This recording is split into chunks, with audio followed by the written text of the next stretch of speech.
కొన్ని దశాబ్దాల క్రింద జరిగిన బాబ్రీ మసీద్ కూల్చివేతకి ఇప్పుడు పగ తీర్చుకోవాలని చూస్తున్నారా ఉగ్రవాదులు? లేదా వేరే ఏదైనా పెద్దగా ప్లాన్ చేశారా? ఎందుకంటే గత 2 రోజుల కింద నుంచి మన దర్యాప్తు సంస్థలు నిర్వహిస్తున్న సోదాలు మరియు ఆల్రెడీ పట్టుబడ్డ ఉగ్రవాదుల నుంచి సేకరించిన సమాచారం ఆధారంగా అలాగే మిగిలిన డాక్టర్లు ఎవరైతే దొరికారో వాళ్ళని విచారిస్తూ ఉండగా గుజరాత్లోని ఆర్ఎస్ఎస్ కార్యాలయం, జమ్మూ కాశ్మీర్, యూపీ, ఢిల్లీ దగ్గరలో ఉన్న అనేక దేవాలయాలు, అంతేకాకుండా లిస్ట్లో ఫస్ట్ ప్లేస్లో మన అయోధ్య రామ మందిరమే ఉంది. ఇప్పుడు ఈ ఉగ్రవాద మూలాలు పాకిస్తాన్లోనే కాకుండా మరొక దేశమైన తుర్కీలో వరకు కూడా వ్యాపించాయి. అక్కడి నుంచే ప్లాన్ చేశారని తెలుస్తుంది. ఇప్పటి వరకు ఉన్న సమాచారం ప్రకారము అసలు ఏం జరిగింది, ఈ ఉమర్కి తుర్కీకి ఉన్న సంబంధం ఏంటి తెలుసుకునే ప్రయత్నం చేద్దాం. అలాగే డిసెంబర్ 6 రోజు ఏదైతే బాబ్రీ మసీద్ కూల్చివేత జరిగిన రోజుకి ఇండియాలో ఎంత పెద్ద విధ్వంసం ప్లాన్ చేశారు అనేది కూడా తెలుసుకుందాం. Welcome to Harish talk show.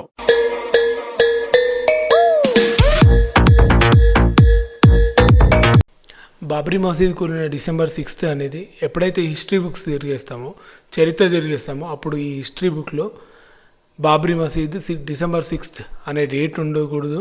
అదే డిసెంబర్ 6 రోజు బాబ్రీ మసీద్ ప్లేస్లో వేరే ఏదైనా హిస్టారిక్ ప్లేస్ అయితే వాళ్ళు టార్గెట్ చేసినట్టుగా దేవుళ్ళ ప్లేస్ కావచ్చు, మన గుళ్ళు, లేదంటే మన హిస్టారిక్ ఐకాన్స్ ఏదైనా, ఇప్పుడు ఎర్రకోట దగ్గర దాడి జరిగింది, అది కాకుండా వాళ్ళు మిగిలిన ప్లేస్లో కూడా దాడి చేయడానికి ట్రై చేస్తారు. సో అది విఫలం అవ్వడంతోనే ఇదంతా చర్చ జరుగుతుంది.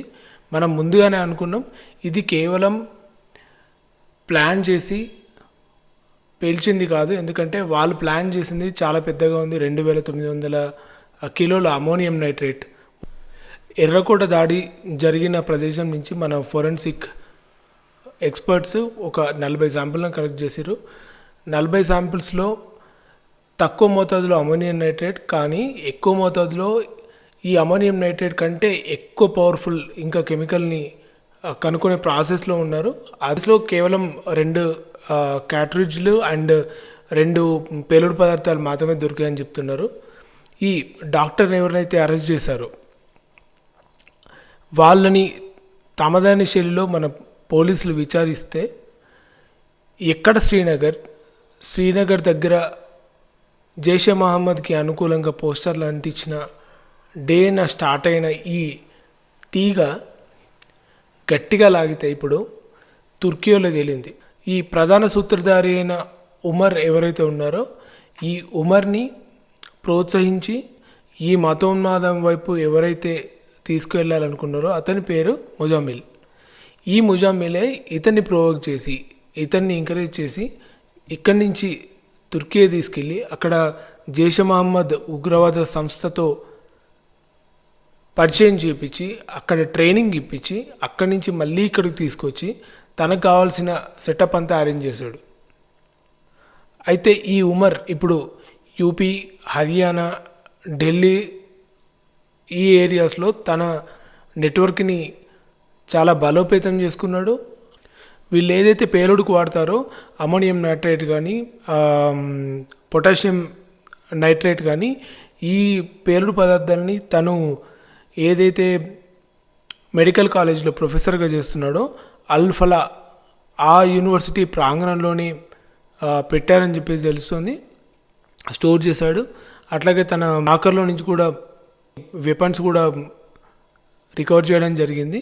ఈ డిసెంబర్ 6 ఏదైతే బాబ్రీ మసీద్ కూల్చిన డేట్ రోజే మనం మిగిలిన వాటిల్లో ప్లాన్ చేసి దాడులు చేయాలి అనే ఇన్ఫర్మేషన్ ఏదైతే ఉందో ఇది వాళ్ళ ఇతర ఉగ్రవాదులు కూడా ఆల్రెడీ చెప్పాడు.